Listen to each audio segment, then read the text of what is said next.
You are impressive. I came from a place where it's 70 degrees. You could be home, you could be by your fireplaces reading your Sunday New York Times, but you're here instead to hear about the Middle East, and I think that that's really heartening. I've been amazed by the quality of the discussion, by the questions that are asked. I salute the students who are with us. I spoke to them over lunch yesterday, and they had me on my toes. I absolutely tell you that. I think I join all the other speakers in thanking you for the extremely warm welcome that you've given to all of us, making us feel at home, making us not care about what precipitation is coming down from the skies, and really renewing our faith in the importance of citizenship and citizen engagement. That is the purpose of the center that I founded at the American University in Cairo. And as a result of that endeavor, which had started in 2006, we had been studying young Arab activists and non-activists, students across the Arab world, and we sensed that something was really different about this generation.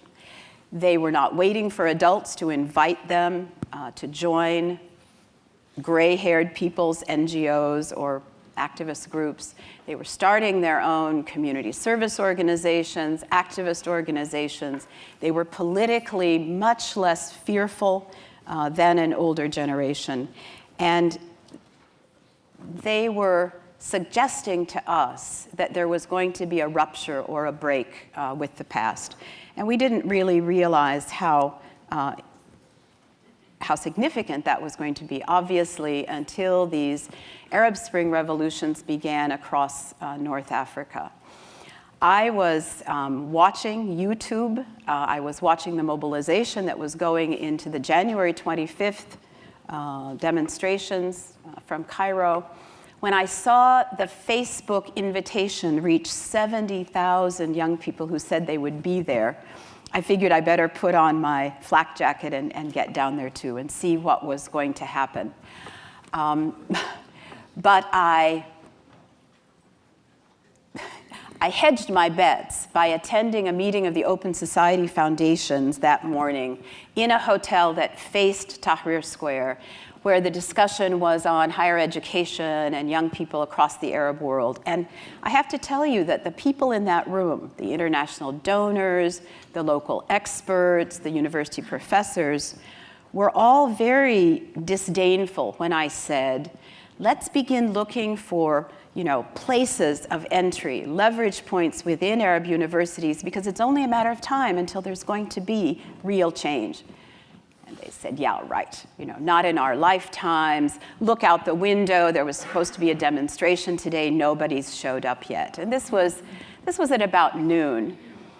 And a couple of female Egyptian activists and I who were invited to this meeting, we kind of looked at each other and we were a little worried, but we decided we'd be patient. And at about 3 p.m., we could hear through the double-plated glass the sound of marchers coming across Qasr al-Nil Bridge, which those of you who know is a very long bridge. We couldn't see the beginning of it. We couldn't see the ending of it. And of course, many of us just got up, walked out of the conference room, joined what was happening in Tahrir Square, and didn't look back. Why hadn't they been there earlier in the day? Because they had been studying and in touch with people in Europe who'd been part of the Eastern European revolutions, who'd said to them, if you announce where you're gathering in advance, you'll be outranked. And as a matter of fact, there were rows 10 deep of riot police waiting for them in Tahrir Square. But they gathered in 5 or 6 different points around the city, called to people from their balconies to come down and join them as they marched toward Tahrir. And by the time they began converging in the middle of the afternoon, their numbers were far too great for even the most well-trained and equipped riot police of Mubarak's Egypt to do anything about. So I want to talk about something that's been noted so often in this Arab Spring 2-year discussion that I think needs interrogating. I think we need to ask ourselves if we aren't contributing to unnecessary polarization of opinions when we contribute to this. But this is the observation that women participated fully in the demonstrations, in the civil disobedience that brought these revolutions, but that they have somehow lost ground subsequently, and that the main reason for that has been the rise of Islamist discourses and trends of power within countries like Tunisia, Egypt, Libya, and elsewhere. And I think in order to interrogate that and to really understand whether it's true or not, we need to know a little bit about what was happening with the women's movement and women before the revolutions, what happened during those 18 days, and what transpired afterwards. So stay with me. I've got a few slides and a video clip I want to share with you as we sort of take a look at those issues today. Esma Mahfouz, as you can see, is a very young Egyptian, college-aged young woman who about a week before January 25th opened up her, the cam on her laptop and recorded herself calling on her fellow Egyptians to come down with her, to throw aside their fear, their apathy, and to join her in making a change. At that point, it was beyond anyone's dreams that Mubarak would step down. But this was a day to protest the lack of dignity in the way Egyptians were treated by the police force, the way in which all voices of participation were squelched, and it was going to be the beginning, she hoped, of a mass movement. So let's listen to what Esma had to say in her video, which absolutely went viral in the week before January 25th. هتموتوا نفسكم ولا انتوا مش داريين؟ انا هنزل يوم 25 من دلوقتي لحد 25 هنزل اوزع بيان على كل واحد في الشارع ومش هولع في نفسي. لو الحكومه عايزه تولع فيا تيجي تولع، وكل واحد في البلد دي شايف نفسه راجل يبقى ينزل. انه كل واحد في البلد دي بيقول البنات اللي بتنزل مظاهره بتتبهدل وما يصحش ان هي تنزل وحرام، يخلي عنده نخوه ورجوله وينزل يوم 25. كل واحد بيقول العدد هيبقى نازل قليل ومفيش حاجه هتحصل، عايزه اقول له انت السبب في اللي احنا فيه. ايوه انت السبب، وانت مدان زيك زي الريس، زي اي فاسد، زي اي ضابط بيضربنا وبيبهدلنا. انت السبب. نزولك معانا هيفرق، ومش بيفرق حاجه بسيطه، لا بيفرق كتير. كلامك مع جيرانك ومع صحابك ومع زمايلك ومع اهلك، وانك تشجعهم ان هم ينزلوا، حتى لو هتنزلوا في منطقه مش في ميدان التحرير ولا قدام اللازغلي ولا في اي حته، بس تنزلوا تسجلوا موقف وتقولوا احنا بني ادمين، ده بيفرق. قعدك في بيتك بتتفرج او بتشوف على الفيسبوك وبتتابع الاخبار، ده بيبهدلنا احنا، بيبهدلنا انا. لو انت عندك كرامه وانت انسان وراجل في البلد دي، يبقى تنزل تحميني وتحمي اي بنت تانية.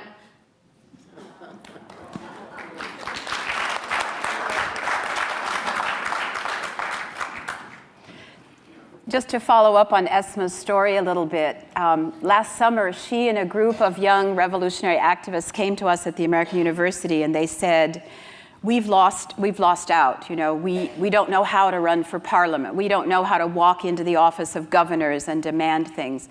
Would you give us a fast-track course, something like at the Kennedy School, but that we can do on weekends because we don't want to leave Egypt. We want to stay engaged. And so, in fact, as a result of that request, she and about 20 other young social and political activists are now with us once a week, and we take them to meet ambassadors, and we give them homework to go out in their communities and figure out how to roll up their sleeves. And I think that you're going to be hearing a lot more from young women like Esma and others in the future. But what did you notice about her discourse?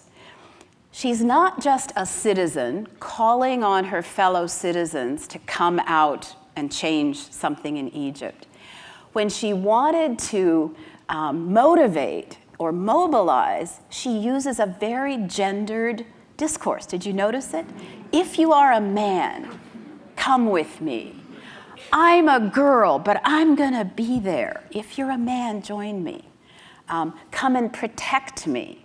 So all of these, even though she's young and hip and internet connected and all of the other things about this globalized youth generation, she understands the levers of her society, and she calls in a very gendered way on men to be men and women to join her. And it was, in fact, incredibly effective.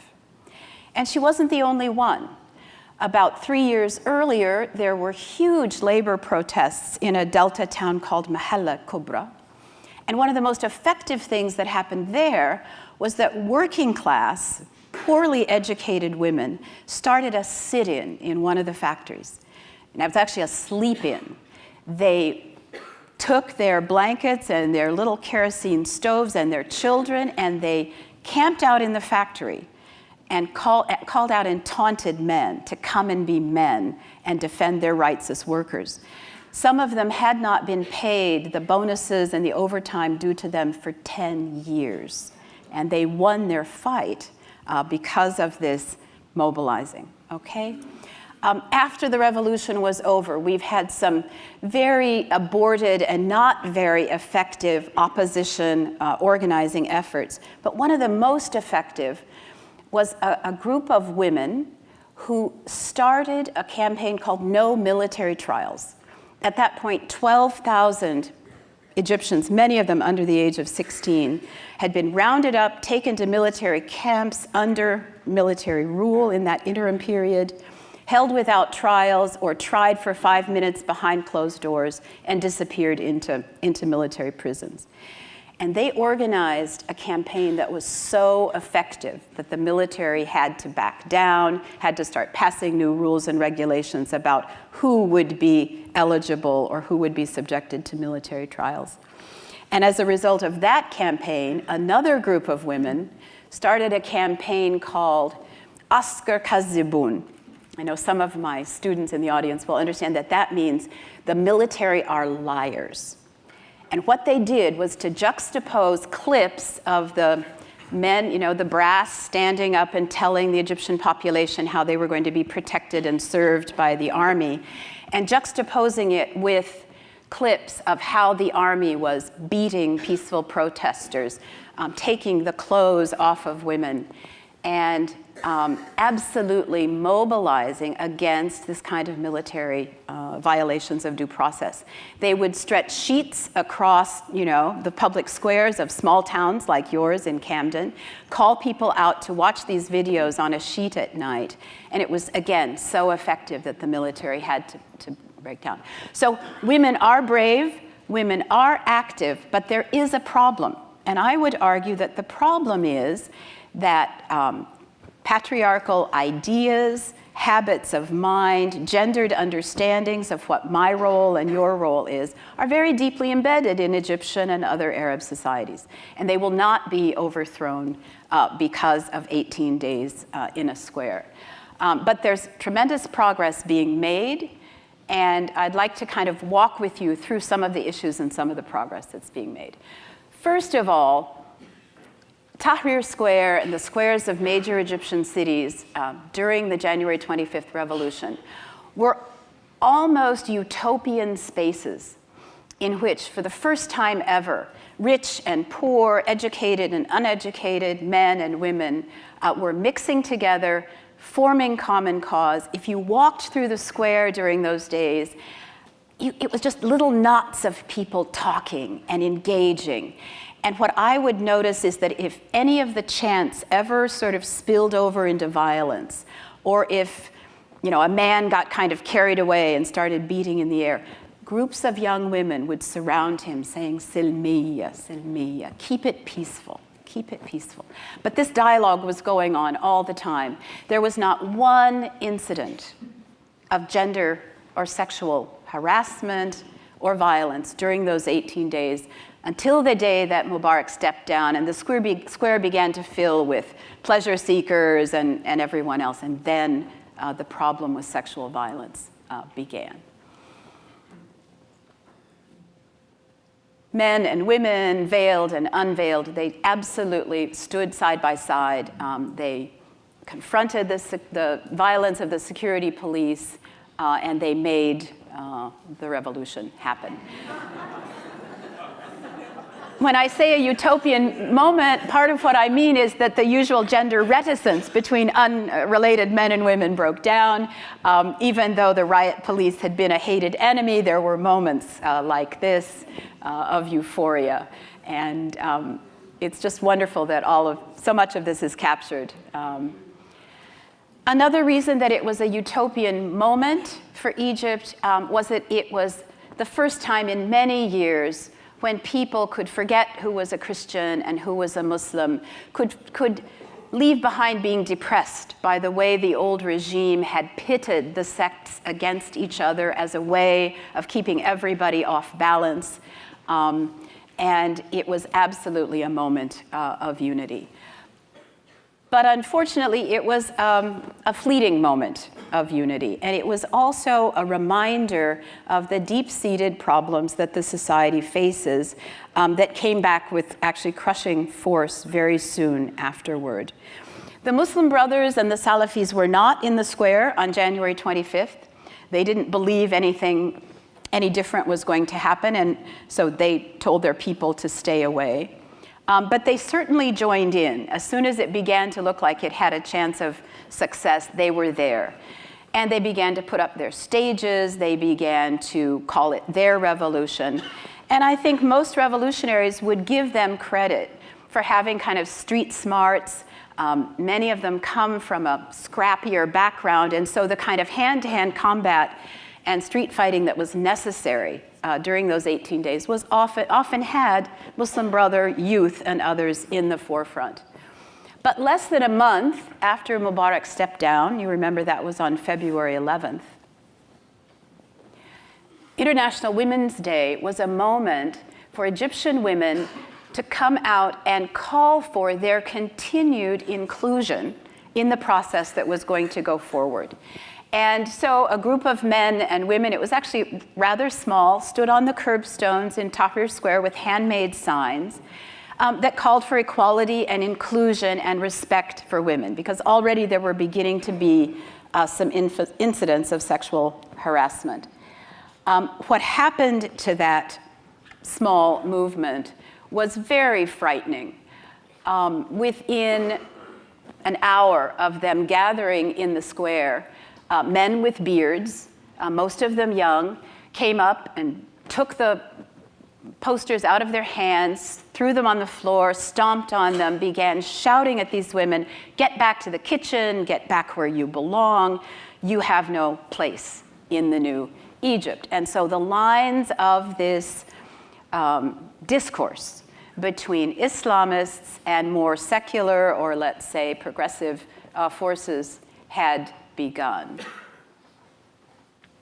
But it was clear to everyone, I think, that this was not men against women. These were ideological battles in which the Salafis in particular, and you all heard yesterday that this is a movement far to the right of the brotherhood type movements, which returns to an ideology of only doing or dressing or living what was known to be the path of the prophet. So that leaves out a whole bunch of stuff, as you can imagine, and it certainly leaves out men and women having an equal place in society. But plenty of men were supporters of women's equality. And this man looks rather secular, but I have seen also many young bearded men who've joined that movement as well. So what began to happen is a series of electoral moments after the Egyptian army took over power. The first one was a referendum to decide on the sequencing. Would we draft our constitution first, or would we elect a parliament and a president and then think about a constitution? Most of us were very leery of the elections first model. But there was something to be said for it because it might push the army out of rule earlier. But when the first referendum on that set of sequencing came up, it was a euphoric moment for Egyptians. And you had 60, 70-year-old men and women coming out to the vote for the very first time in their life.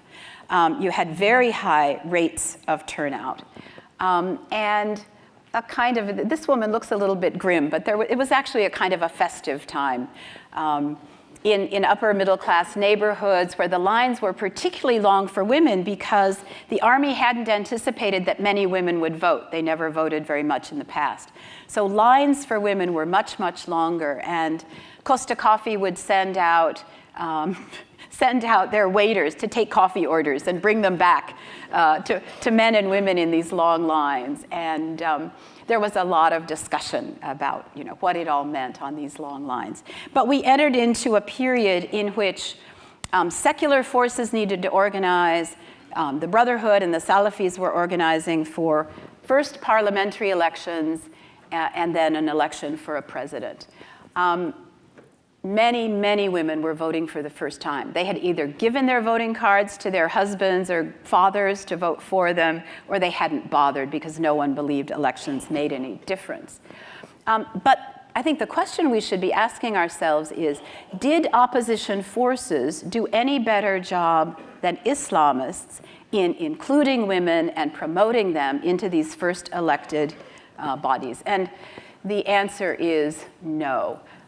Okay, this is a little bit out of line, but this is what marches came to look like increasingly as Salafis and Muslim Brothers took over public spaces. And you can see they had a very different feel to them, and they were very, very male-dominated events. When I would go into Tahrir on a day that they were organizing, I didn't feel welcomed or comfortable.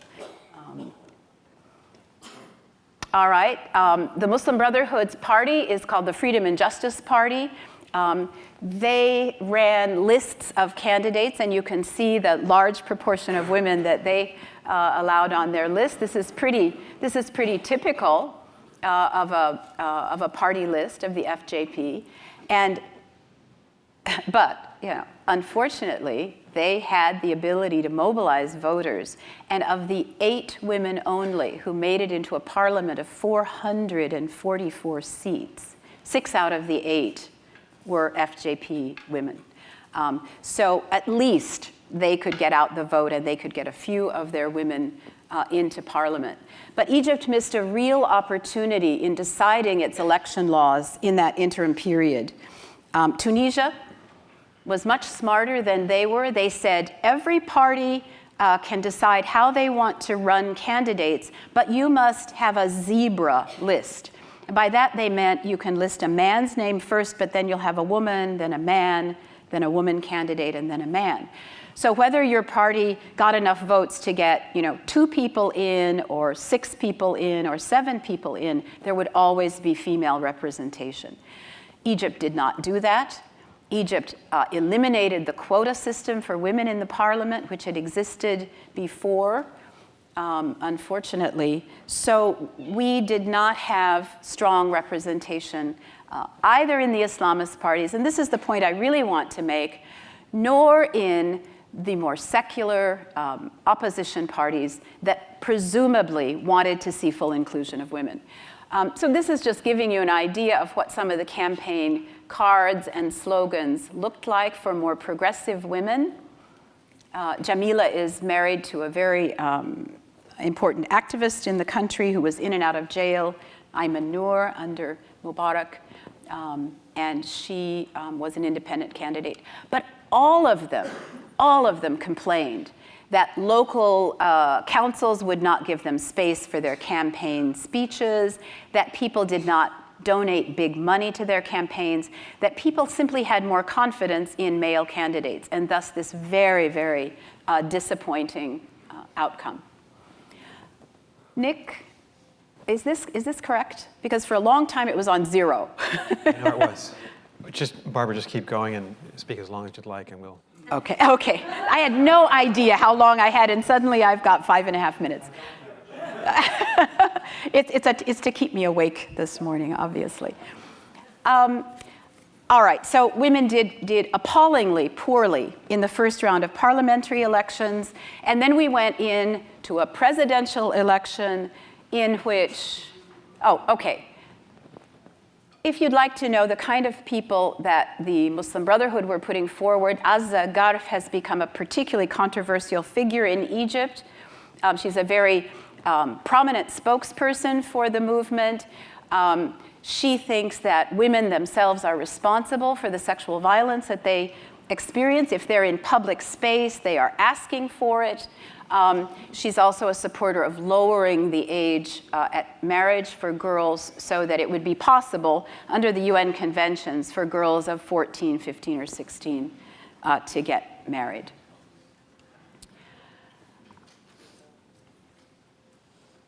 This kind of thing had been happening all of the time during the Mubarak regime. Men and women were treated appallingly in peaceful political protests, but something was different now. We had citizen journalists with their cameras held up. We had social media that could make images of this go viral within moments of them happening, and then you had network news picking them up.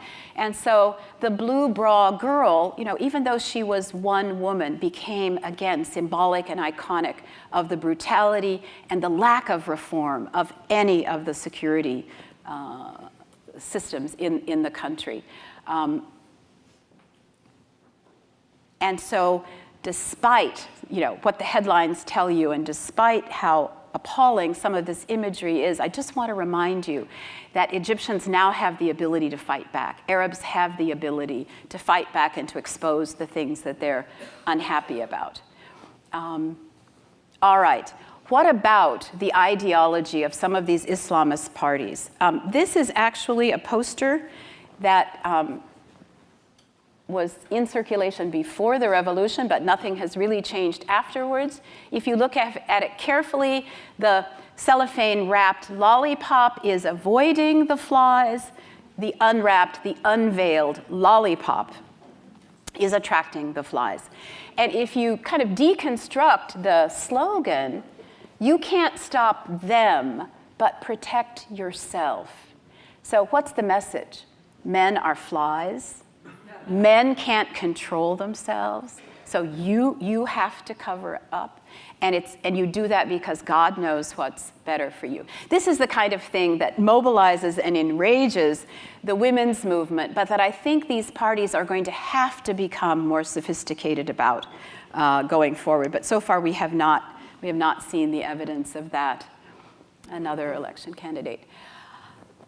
Our Constitution was forced through in midnight sessions because the newly elected Muslim Brotherhood president, Mohammed al-Morsi, was afraid that the Supreme Court was about to move and actually dissolve his constituent assembly.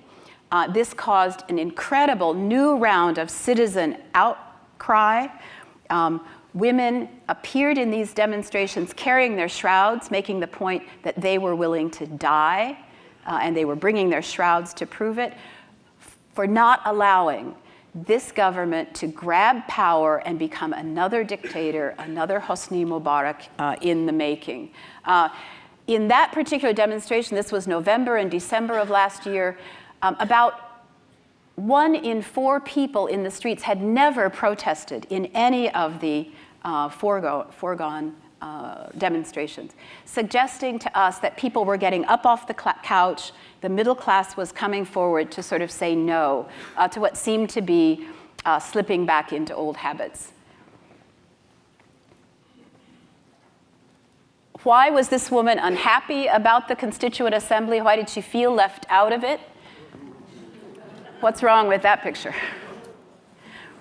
Even though one of President Morsi's campaign promises was a Constituent Assembly representative of the Egyptian people, there were 2 or 3 women out of 100. There were 4 Copts. It was an abysmally unrepresentative Constituent Assembly, made up mainly of Salafi and Muslim Brotherhood and other Islamist members of parliament.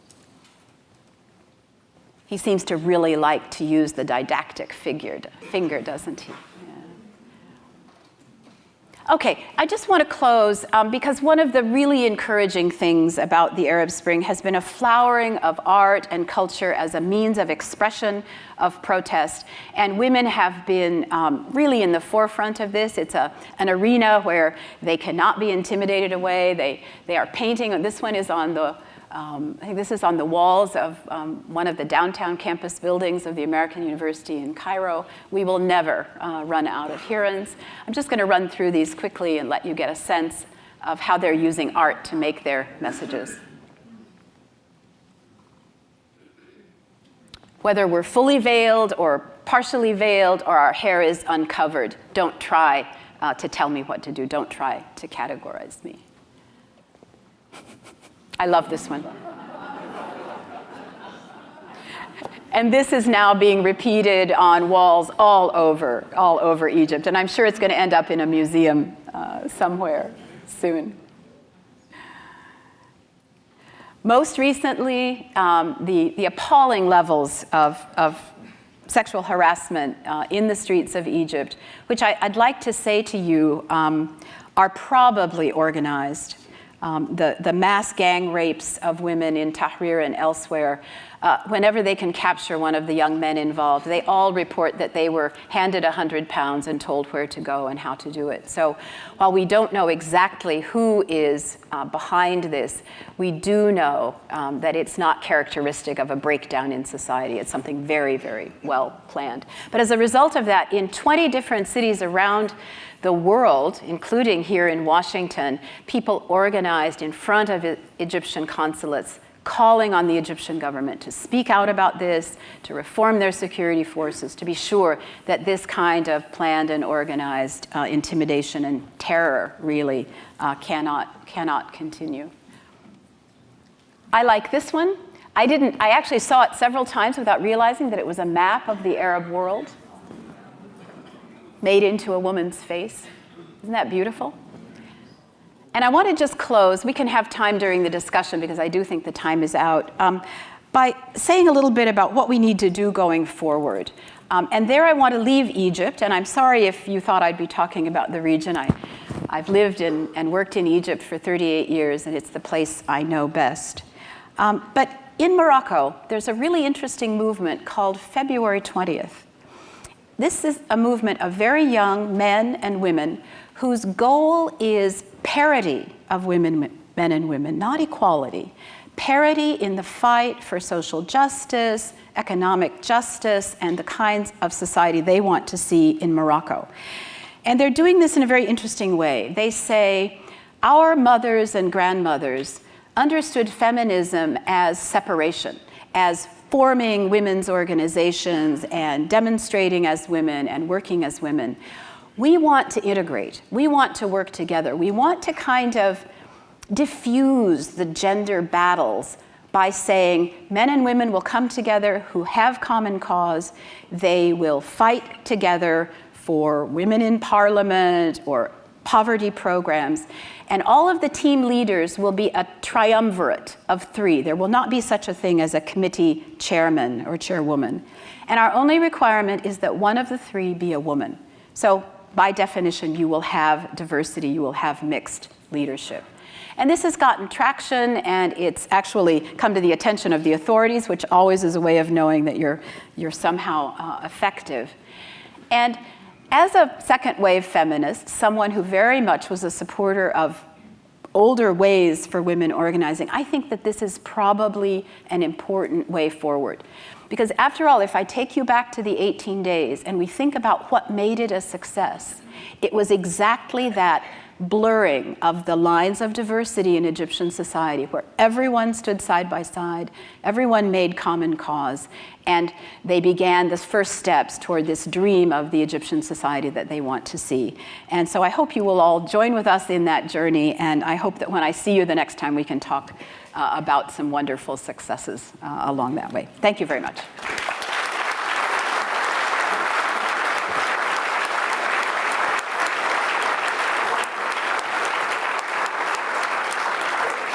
Thank you. Really well done. panicked when I couldn't see I couldn't see it either. I know, and it wasn't. Don't worry I about thought, oh, great, I've got all morning. it. Exactly. Barbara, thank you very much. That was a powerful presentation. And I assume we're going to have a lot of questions. They're giving us 14 minutes and 39 seconds. So very quickly, you've been living in Egypt for a long time, so you know that scene. How long will it take for women's rights to be achieved in a full way? And how about the other 21 Arab countries? You mentioned Morocco. Maybe the other side of the scale would be Saudi Arabia. How do you see the trajectory of women's rights unfolding throughout the region? Let me just say a word about Saudi Arabia, because I was there less than a year ago. And my task was to evaluate the women's college within a large national university in Saudi Arabia. And because it's segregated higher education, we had a male assessment team and a female assessment team, and we went out every day and observed classes and came back to the hotel at night. And the men in this assessment team said, well, the faculty are not very motivated, and the textbooks are 20 years old, and I'm not sure we can give a very high mark to this university. Those of us who were visiting in the women's college and talking to young Saudi faculty members and young Saudi students just came back bowled over by the dynamism, the ambition, the determinism to change their society. And so I would expect really big things to happen, not very far away from now in Saudi Arabia. But think about the problems. You're going to have those men and women trying to marry and form relationships in a patriarchal society in which women are suddenly awakening and being liberated, and men don't seem to be moving. So that was interesting. I think it's going to take a long, long time. How long did it take our society to get suffrage for women or for blacks? These are processes, but I can absolutely tell you that the hope is with this younger generation. They're, as I said before, they're globally connected. They think the old isms are ridiculous. They just want a certain set of modern freedoms and abilities to achieve, and they're going to get them. And so I think if we can just get out of the way a little bit, they'll do it a lot quicker than if we stay in charge. Thank you. Thank you very much. Let's go to questions. Yes, all the way in the back.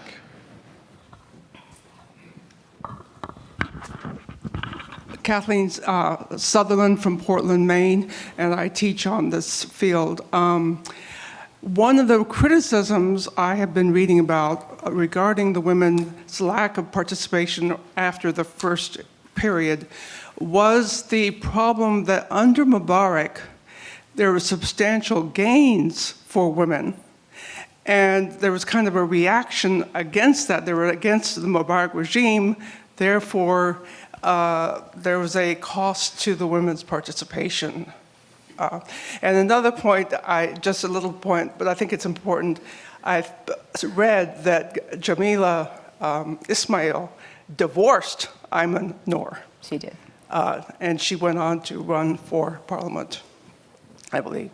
So I'd like you to comment on what was the exact point where the women somehow fell back. Was it just the March 8th demonstrations? Okay, so two really important issues. In Ben Ali's Tunisia, in Assad's Syria, in Mubarak's Egypt, women did make progress because it was part of that kind of secular, technocratic, Arab nationalist vision that you would undermine traditional structures. And it had some good aspects and it had some bad aspects. But the ways in which it were done were so undemocratic, were so insensitive to the way tribes and villages and families were organized, that there was a backlash waiting as soon as these leaders fell.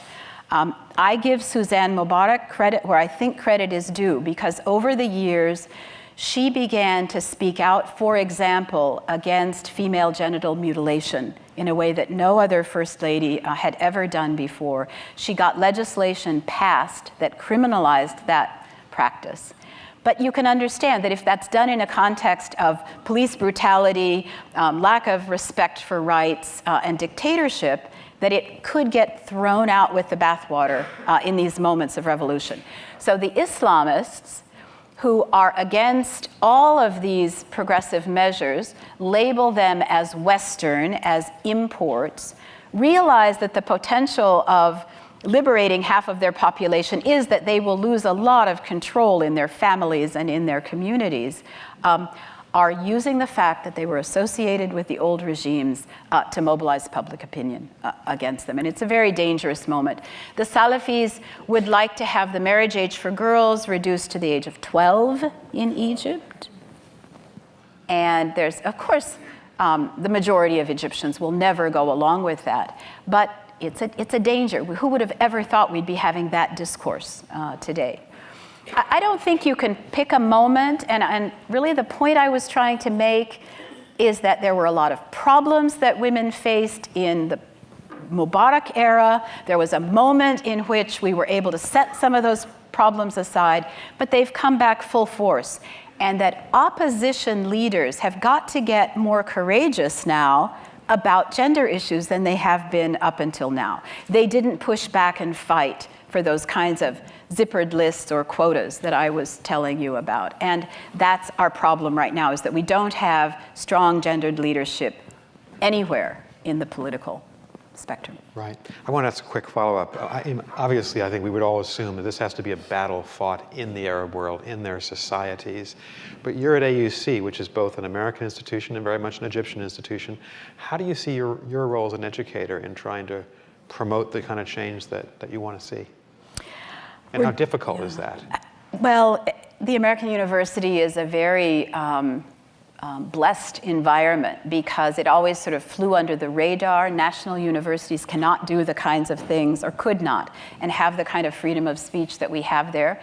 So we have you would recognize immediately the model of a small liberal arts university in which our students participate actively in extracurricular activities. We have a really strong community-based learning program where you get credit in courses, not just for writing papers in the library, but for getting out and doing something in the community.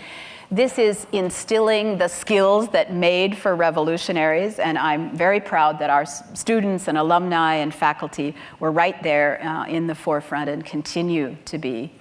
So that when SCAF, about 4 months into their the military rule in Egypt, accused the American University of fomenting dissent, I mean, they were actually right, but not in the kind of superficial way that they meant. We'd been doing it for decades. So that's the sort of role that AUC tries to play. My organization is forming a network of Arab universities so that we can spread some of these ideas, or let's say set up a platform for sharing and peer learning, because national universities are very much in the public arena also as policy actors. Faculty members channel in and out of parliaments and in and out of cabinets from national universities. So we would like to see a kind of peer learning situation in which the reform of Arab higher education is based on citizenship. That's our mantra. Thank you. Yeah. Question in the balcony. Somewhere. Hi. My name is Meg Tui. I wanted to ask, how many women are there in the universities, and how many women are there in the workforce? Good. Universities are pretty much 50-50 because since the time of Nasser, admission to university was based purely on exam scores. Your ability to move up in the faculty hierarchy was almost completely dependent on seniority rather than productivity. So women are very present in universities and in faculties, but you have the kind of gendered norms of preference, right? So not so many women in political science and more women in nursing, that sort of thing. In the workforce, the situation is not as good because for a variety of reasons, male factory owners and shop owners have almost always preferred to hire men. They don't take maternity leaves. They don't eat up your childcare allowances. You don't have to form a a nursery school for them. So there have been structural reasons why women are less in the labor force. One of those is that they don't feel safe, going into a small shop with one male owner. They feel that these are sexually dangerous places. We can talk more about that later. Thank you, Barbara. I think we have a question from from Belfast, from Valerie Hyman. What is it in Islam that dictates male behavior toward women?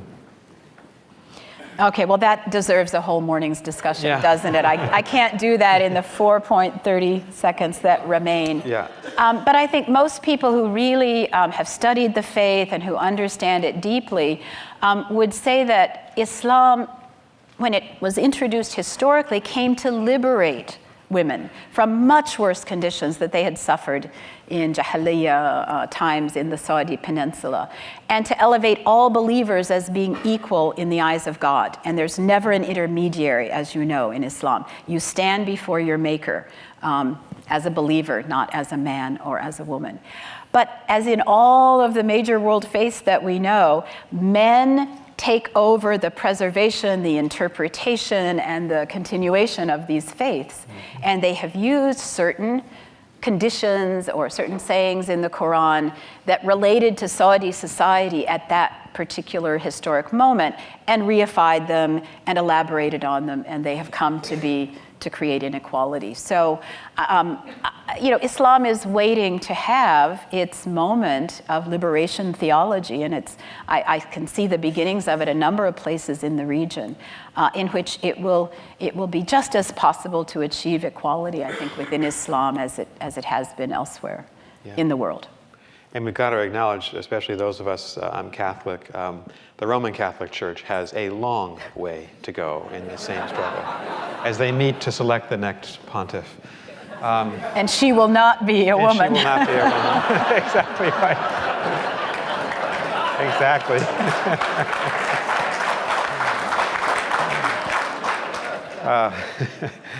I think we have time for one more question. Very quick question. Nancy Jenkins from Camden. And I wanted to ask you this in your capacity as an educator rather than as a feminist.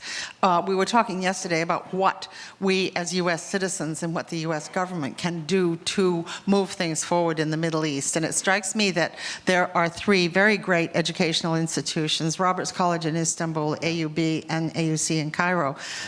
Is this an area in which we, as individuals or as NGOs or as a government, might find a way to move things in a direction that's very positive? And that's a great question. Can I just add to your question? Did Hillary Clinton make an impact because she made women the center, one of her centerpiece priorities, development of women's rights? Did that make an impact, just to add to this question, in Egypt? As people responded to you yesterday, Nick, I wish I could say yes. But there is such a strong disinclination to listen to us that I would have to say, unfortunately, no.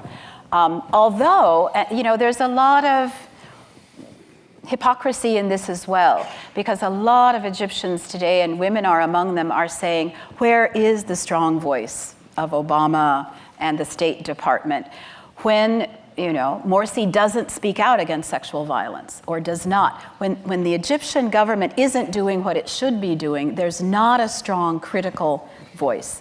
And I think that is more what is asked for, is that you hold these new regimes to their rhetoric and make them live up to their campaign promises. And since the campaign promises are out there and were recorded and we could all read and see them, it would not be difficult to sort of say, Mr. President, give your people what you said you would give them. What can we do as Americans? I hope it will be possible for you to send your students to our universities. I think that exchanges are incredibly important. Lobby, Homeland Security to lift the visa restrictions that make it almost impossible for young men and women to come to school here anymore, to study here. We talk about the importance of contact, and yet we make it incredibly difficult to do that. And therefore, we are increasingly seen as the enemy. Right. Barbara, thank you. Barbara's going to come back for our session at 11:15 with all the panelists. We can ask her more questions, have further discussion. Thank you very much. That's great. Appreciate it. Thank you. Really well done.